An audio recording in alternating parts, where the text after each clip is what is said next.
Au 10h midi, Valérie Expert, Média. Bonjour à toutes et à tous. Bonjour Gilles Gansman. Bonjour, j'ai faim. Vous avez faim? Ben oui, mais c'est pas l'heure du dessert. Notre invité aujourd'hui, c'est Christelle Bruat. Bonjour. Bonjour. Merci d'être avec nous. Vous êtes chef pâtissière de l'Élysée. Vous avez très longtemps été aux côtés de Frédéric Anton, chef 3 étoiles au Pré-Catelan. Il y a 3 étoiles, Frédéric. Pomme au sucre soufflé, c'était votre dessert signature que j'ai eu la chance de goûter une fois. Et puis vous avez quitté ces cuisines pour d'autres cuisines, celles de l'Élysée. Et c'était comment la pomme alors? C'était incroyable. C'est vraiment. Parce qu'elle était comment? Il y a un soufflet dedans? On dirait une pomme verte et on casse cette pomme et à l'intérieur il y avait une sorte de. C'est difficile à définir, comme de la meringue, de mousse, de carambar. Ah bon? C'était très régressif comme dessert. Très régressif. Assez sucré. Pourtant vous dites que vous n'aimez pas trop les desserts sucrés. Alors c'était sucré mais pas trop. Pas trop non plus. Oui. Et non, je préfère sucré avec le sucre du fruit plutôt que de rajouter des kilos de sucre dans les préparations. Ouais. C'est une vraie tendance aujourd'hui dans la pâtisserie d'ailleurs. On voit que tout le monde. Ce que nous avait dit Jean-François Piège quand il était venu justement pour meilleur pâtissier, en disant qu'on mettait, quand il regarde les recettes d'avant et celles d'aujourd'hui, le sucre n'est plus du tout dans les mêmes proportions. On va parler avec vous du meilleur pâtissier. C'est une nouvelle saison 10. On va retrouver évidemment Cyril Lignac et Mercotte. Vous allez nous raconter cette expérience et puis comment vous avez vécu ce rôle de juge de ces candidats qui sont assez incroyables et tous très très différents. Mais on va en reparler. La question du jour. La question du jour, elle est liée à notre invité, Christelle Bruat. On s'est demandé si vous aimiez refaire les recettes que vous voyez dans les émissions de cuisine. Est-ce que vous les refaites? On vient juste de poser la question, donc pour l'instant c'est non à 85%, mais on vient juste de poser la question sur le compte Twitter de Sud Radio. Donc vous pouvez aller voter et oui à 15%. Est-ce que vous refaites les recettes des émissions que vous voyez à la télé? Vous, je sais que vous les refaites. Vous en faites certaines. Non. Non, vous c'est les livres plutôt. Non. Moi j'ai beaucoup de livres de cuisine, mais et puis la pâtisserie c'est difficile. C'est hyper difficile. C'est très exigeant. C'est plus exigeant. Alors vous me disiez juste avant que vous avez été restauratrice. Vous avez commencé par la cuisine. Oui, j'ai commencé à faire de la cuisine avec mes parents qui avaient une petite auberge. Et ensuite, j'ai fait un apprentissage, un CAP et un BEP en cuisine pour ensuite prendre des galons, on va dire, à Larmsbourg. Quelle est la pâtisserie la plus dure à faire? Les macarons, non? Alors les macarons, c'est un grand sujet pour tout le monde, les macarons. Mais ne vous lancez pas dans un sujet que vous ne connaissez pas. Il y a plein de choses qui sont. Il faut beaucoup de patience. C'est très technique souvent. Il faut beaucoup de patience. Il faut peser. J'ai jamais fait des macarons. Non, mais je sais pas les faire. Moi, c'est difficile. Je trouve que c'est long, c'est un coup de main. Il faut en faire beaucoup. Il faut rater. C'est en ratant qu'on apprend. Absolument. Vous regardez un peu la télé? Vous avez le temps? Très peu. Très peu. Je suis plus série sur Netflix ou alors maintenant plus sortir, aller prendre l'air que de regarder la télé. Oui. Alors Gilles, lui, regarde la télévision et c'est le zapping. Sud Radio 10h midi, Média, l'instant zapping. Je vous le dis Valérie, c'est BFM qui le disait ce matin, difficile d'être à l'aise dans ses baskets avec la recrudescence du Covid dans certains pays asiatiques comme le Vietnam. On va avoir des pénuries à Noël et durant l'hiver sur les vêtements et sur les baskets parce que les usines ferment et on va avoir cette pénurie qui guette l'Europe. Et les jouets aussi. Et les jouets. Mais aujourd'hui, certains clients font grise mine. Ils avaient plus de stock et soit ils se rendent dans un autre magasin, soit commander sur internet ou attendre qu'elle soit en stock. À cette pénurie s'ajoute une reprise de l'épidémie de Covid dans les pays manufacturiers Vietnam et Indonésie qui a poussé les gouvernements à fermer les usines. Selon le président de Nike, il faudra plusieurs mois à l'entreprise pour revenir à pleine capacité. 80% de nos sites de production de chaussures au Vietnam et près de la moitié de nos usines de vêtements sont à l'arrêt. Cela entraîne jusqu'à présent la perte de 10 semaines de production. Incroyable, hein? Incroyable. Dans les matières premières aussi, non? Enfin, la vanille. C'est de plus en plus compliqué de trouver de la bonne vanille. On en trouve. C'est pas la même chose, c'est pas du tout le même. C'est pas du tout le même produit, mais il y a quand même de très très bons producteurs et. Oui. On n'a pas trop de soucis. Pas trop de soucis pour vous. Gilles. Pour l'amour de Dieu, les chiffres révélés des crimes de pédophilie fait exploser l'Église. Le pape s'est exprimé hier sur sa honte. On s'est aperçu que le prix Dieu ne servait pas qu'à prier. Hier, vous allez voir comment les prêtres utilisent justement l'image du Christ et l'image de l'Église pour arriver à leur fin. C'est Laetitia Atlani-Duo, qui est anthropologue et qui a participé à l'étude, qui en a parlé hier dans Quotidien. On a montré dans le rapport ce qu'on a appelé un détournement du sacré, un dévoiement du sacré. Beaucoup de témoignages de victimes nous racontent à quel point finalement un certain nombre d'agresseurs jouent de cela, jouent de l'ambiguïté du fait qu'ils représentent le Christ et que finalement être choisi par eux, y compris pour être victime d'agression, c'est finalement un signe d'élection. Donc il y a là beaucoup de perversité aussi, en tout cas dans les récits qui nous ont été confiés. C'est fou quand même. Lui, il serait plutôt le diable. Je parle de qui ? Oh, Éric Zemmour, évidemment, le diable dans nos élections présidentielles. Il a une nouvelle fois choqué hier en s'attaquant à la procréation médicalement assistée, ce qu'on appelle la PMA. Il était chez Laurence Ferrari. Vous voyez la souffrance d'un enfant qui n'a pas de père. Voilà, donc moi je pense que c'est encore une fois criminel d'avoir instauré ça. Une fois de plus, oui, criminel. Et une fois de plus, oui, pour l'enfant à venir. Mais l'enfant à venir, quand il est né dans une famille hétérosexuelle qui lui tape dessus toute la journée, qui le maltraite, franchement, est-ce qu'il n'est pas né dans une famille avec des parents homosexuels qui l'aiment et qui l'élèvent ? Mais ça, c'est un argument réel. Mais non, pas du tout. De la vie de tous les jours. Mais pas du tout. Franchement, pas du tout. Vous connaissez le nombre d'enfants maltraités dans notre pays ? Oui. Mais je ne sais pas le nombre d'enfants maltraités dans notre pays, mais il y a toujours eu des enfants maltraités, c'est triste, il faut les punir, il faut punir ces gens, mais il n'empêche qu'un enfant, même maltraité, a besoin d'un père et une mère, vous me pardonnez. Ouais. Le diable. Il n'y avait rien d'autre à la télé hier ? Oh, non, mais... Valérie, ne m'obligez pas. Ouais, ça fait partie de la télévision. Le diable au corps. Qui avait le diable au corps ? Eh bien, c'est la dernière tentation de François Mitterrand qui est révélée dans un livre de Solène Royer. Il a eu sur la fin de sa vie une liaison avec une jeune fille de 20 ans. L'autrice était dans cet avou, c'était hier sur France 5. Témoignage.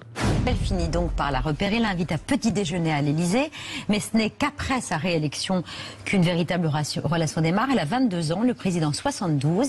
Il vient déjeuner chez elle, échange un premier baiser, leur relation va durer 8 ans. Ils avaient quand même 50 ans d'écart. D'ailleurs, il n'assumait pas du tout cette différence d'âge, François Mitterrand. Il a beaucoup hésité. Il a été très troublé de enthousiasme, cette fascination qu'il suscitait chez cette très jeune fille. Pour elle, c'est bien sûr une relation d'amour très forte. Il reste des choses de Mitterrand, je parle de point de vue cuisine, à l'Élysée, il y a des choses qui perdurent ou pas, des plats ? Non, aucun plat. Chaque chef, Oui, mais j'aurais pu avoir quelque chose qu'il avait demandé, qui était là. Excusez-moi de m'intéresser. Et puis, alors, quand un de vos outils à vous, en pâtisserie, est détourné, vous avez les fameuses capsules qui permettent, dans les appareils à chantilly, et qui sont détournées par les ados pour en faire un gaz hilarant. Hier, il y a eu un sujet dans le journal de la santé où on a découvert des séquelles neurologiques et qui paralysent la moelle épinière. C'est vraiment un gros souci, ces capsules et ce qu'engendre l'usage détourné de ce gaz. Marche difficile, problème d'équilibre, les signes d'intoxication en protoxyde d'azote, ce neurologue les connaît bien. Voilà plusieurs mois qu'il les constate sur ces jeunes patients. Le protoxyde d'azote, ça vient oxyder la vitamine B12. La vitamine B12, c'est très important pour fabriquer et pour maintenir la myéline. La myéline, c'est une gaine qui permet de faire passer l'influx nerveux. Et donc, c'est indispensable pour la marche, pour sentir et pour bouger. C'est grave. Genre, ça peut nous tuer notre santé pour de vrai. On est jeunes. Si demain on ne peut plus marcher, en vrai notre vie elle est foutue. C'est quand même mieux de s'en servir pour faire de la chantilly. Ouais, c'est assez terrible. Christelle Bruat, donc chef pâtissière de l'Élysée, on va vous retrouver dans le deuxième numéro de cette nouvelle saison du meilleur pâtissier sur M6. On a un auditeur qui vous demande si vous êtes chocolatine ou pain au chocolat. Plus pain au chocolat, moi. Voilà, c'est Guillaume Gomez, le grand patron de la gastronomie. gastronomie en France, qui était le chef de l'Élysée, qui lui aussi est plus pain au chocolat. Donc déjà, racontez-nous un petit peu, quand on décide de quitter un restaurant étoilé pour aller au Palais de l'Élysée, ça change le quotidien ? Mais ça change le quotidien parce que... Approchez-vous un petit peu du micro. Ouais. Alors ça change le quotidien parce qu'on ne fait pas du tout les mêmes choses. On a des convives et on ne travaille plus pour des clients. On a des services, bien sûr, mais c'est un peu plus le fonctionnement d'une maison bourgeoise. Oui, d'accord. Donc... C'est-à-dire, est-ce que vous avez la main, vous êtes surtout force de proposition, mais la décision ne vous appartient pas? Ou vous avez la main de dire, tiens, pour telle manifestation ou telle personne qui sont reçues à l'Élysée, je fais cette pâtisserie? Mais on fait des propositions, bien sûr. Après, la main, c'est Monsieur le Président qui l'a et Madame qui l'a. Et qui décide, voilà. Qui décide. Alors, racontez-nous un petit peu cette expérience du nouveau pâtissier. On vous a pas beaucoup vu à la télévision. Le grand public vous connaît pas forcément très très bien. Qu'est-ce qui vous a plu dans la proposition d'M6 ? Alors, je l'ai fait l'année dernière, je crois aussi, ou il y a 2 ans. Oh. Et j'aime bien cette émission parce que j'aime beaucoup Cyril. On se connaît depuis des années. Cyril Lignac, oui. Mercotte aussi, j'adore. Et il y a une très très bonne ambiance. Et puis, de côtoyer au quotidien, sur cette émission, de voir les candidats, moi, ça m'apprend aussi beaucoup de choses. Et je les ai trouvés très attachants. Donc, j'en fais pas beaucoup des émissions, mais... Qu'est-ce que ça vous apprend ? Alors, il se lance en fait dans des choses que nous, en tant que professionnels, on n'oserait même pas faire. Comme quoi, par exemple? Qu'est-ce qui vous a étonné? Des associations de goût, même des techniques qui réfléchissent à peut-être des raccourcis des fois sur certaines recettes. Et en fait, nous, on n'aurait peut-être pas pensé du tout à ça. Ouais, c'est difficile de juger. C'est difficile. Alors, il faut du tempérament pour être chef, que ce soit chef pâtissière ou chef, mais des amateurs en quelque sorte. Vous faites attention dans ce que vous dites. Moi, j'essaie d'être très bienveillante, positive, et de leur apporter quelque chose mes compétences ou mes connaissances, justement pour les faire avancer. Et peut-être un petit peu corriger et puis canaliser cette fougue qu'ils puissent avoir. Il y a un point commun que vous avez peut-être avec eux, c'est qu'ils ont un temps imparti pour faire leur cuisine. Est-ce que vous avez des temps impartis dans le protocole? Est-ce que c'est quelque chose qui vous stresse quand vous êtes à l'Élysée? J'ai pas l'air très stressée. Non, pas du tout. Non, mais bien sûr, on a des services à assurer. Et c'est plus le temps. Après, on dit toujours que le temps nous manque. Nous, ça va. Ah bon? Oui, il y a un auditeur qui demande, est-ce que la pâtisserie a sauvé des crises politiques? Est-ce que vous êtes au courant de ça? Est-ce qu'un dessert je sais pas du tout. Mais on se renseigne, en tout cas, quand il y a un dîner officiel, j'imagine, il y a le protocole qui se renseigne sur les goûts, évidemment, bien sûr. Les allergies. allergies. Ça, c'est important. Mais est-ce que suivant les pays, les goûts sont différents? Est-ce qu'il y a des pays où on a des desserts plus sucrés ou des choses qu'on ne met pas dans nos pâtisseries en France En fait, on se base plus sur les intolérances, les allergies là-dessus. Plus que des choses traditionnelles. Et vous arrivez à créer encore, quand je dis vous arrivez, c'est-à-dire à innover, ou on reste dans des choses plutôt classiques? Parce qu'avec votre pomme dont on parlait tout à l'heure, c'était une vraie innovation, une vraie invention, création. Alors on a un panel de création qui est très très large. En fait, aucun repas ne se ressemble. Moi, ça fait maintenant 2 ans que je suis là. Aucun repas ne se ressemble, ni la présentation, ni les goûts. Et ça, c'est hyper agréable en fait. Et vous faites des sucreries, des bonbons ou pas? Des caramels, des choses? Tout. Ah, génial. Tout ce qui est sucré. Vous réinterprétez ou vous êtes classique? C'est-à-dire que si vous devez faire un Saint-Honoré, un Paris-Brest, est-ce que vous faites la recette classique ou finalement ça ne vous amuse pas? Alors je me base toujours sur mes souvenirs d'enfance et je réadapte en fait les classiques au goût d'aujourd'hui.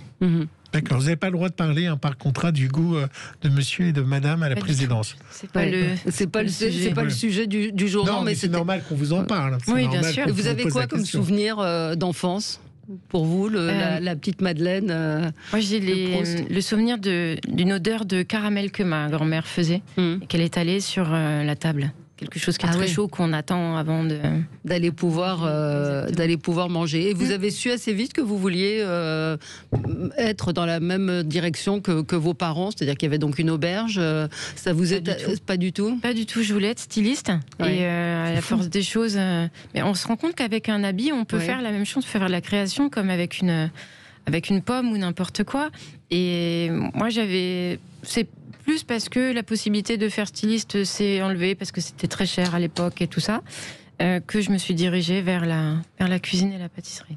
Alors ce soir, Valérie, c'est vraiment une grande première. Il faut savoir qu'avec le confinement, il y a eu beaucoup de gens qui se sont mis à la pâtisserie. Ils n'ont jamais eu autant de candidatures à l'émission qui existe depuis 10 ans. Plus de 15 000 candidats.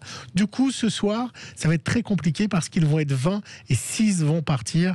Vous allez avoir 6 pâtissiers qui vont être éliminés. Je vous propose d'écouter la bande-annonce. Cette année, le meilleur pâtissier souffle ses 10 bougies. Vous allez au château? Oui.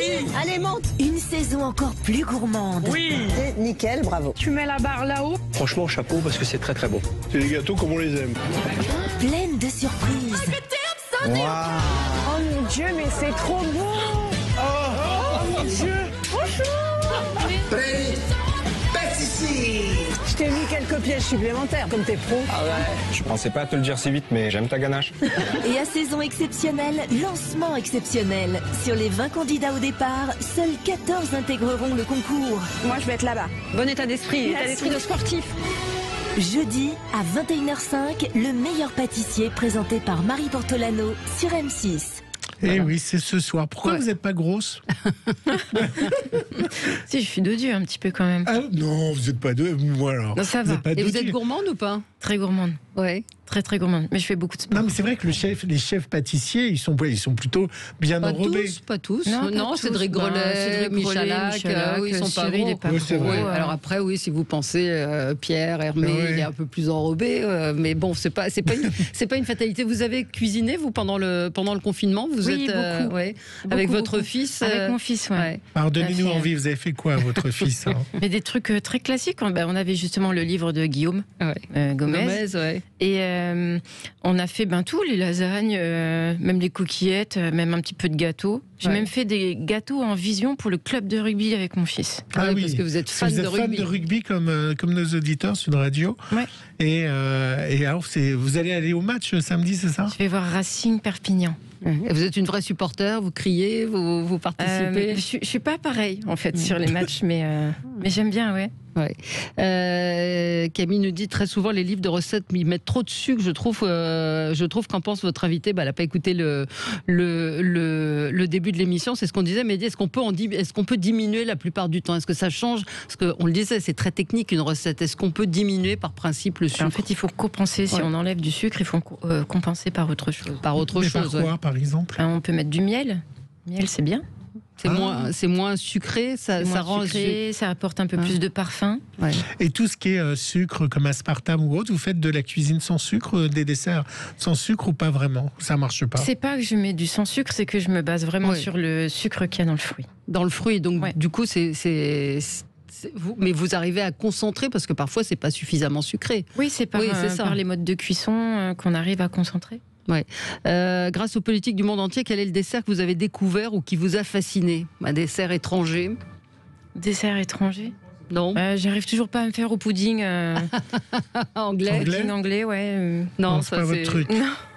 C'est un peu pâteux. Enfin, c'est voilà. C'est plus Et votre fils, il fait quoi comme dessert? Il arrive à faire des choses tout seul ou pas? Alors pas encore tout seul, mais il aime bien faire tout ce qui est financier, muffins, cupcakes. Oui, c'est des choses un peu faciles. Et alors, je vais reposer une question auquel vous n'allez pas me répondre. Vous pouvez quand même répondre, ça va pas être un gros secret. Est-ce qu'ils ont les mêmes goûts au niveau de la pâtisserie? Le couple Macron, vraiment, il y a une différence entre madame et monsieur? Est-ce que vous avez les mêmes goûts que votre femme? Non, mais on peut avoir des choses en commun. On peut avoir des pâtisseries en commun. Ou ça peut être quelqu'un qui aime plutôt l'acidité et quelqu'un qui aime plutôt le sucré. Donc on peut avoir. Voilà. C'est ça. Chacun fait. Chacun fait comme il veut. Vous aimeriez vous participer plus régulièrement à une émission de télévision si vous en aviez le temps? Beaucoup. Ouais. Ça vous plaît ça? Oui, mais après c'est une ambiance. Ouais. C'est une énergie. Je vois sur Le Meilleur Pâtissier, c'était incroyable. Ils ont toujours le sourire. Enfin, ça se passe dans une très bonne humeur. Ça passe très vite, en fait. La journée est passée très, très vite. Qu'est-ce qu'on fait après l'Élysée ?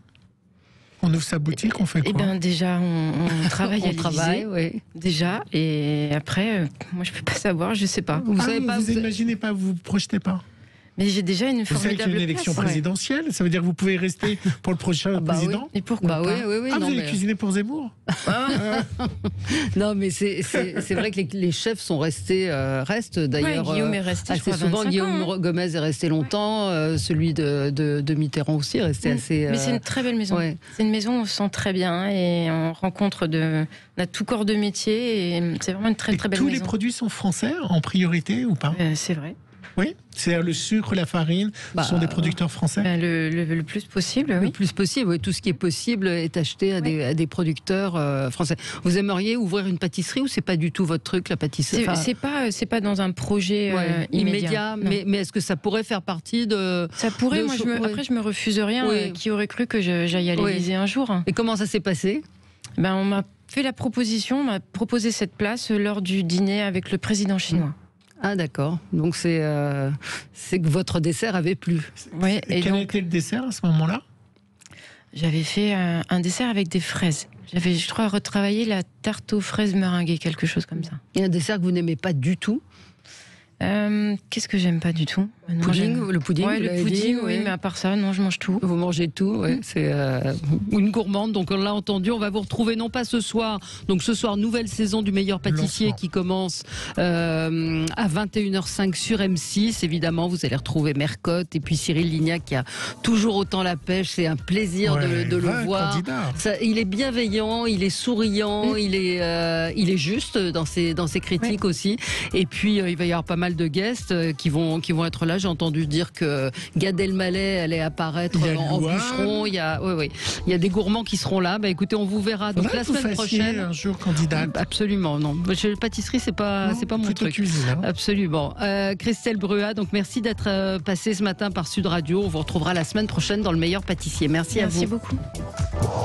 Sud Radio, 10h midi, Valérie Expert.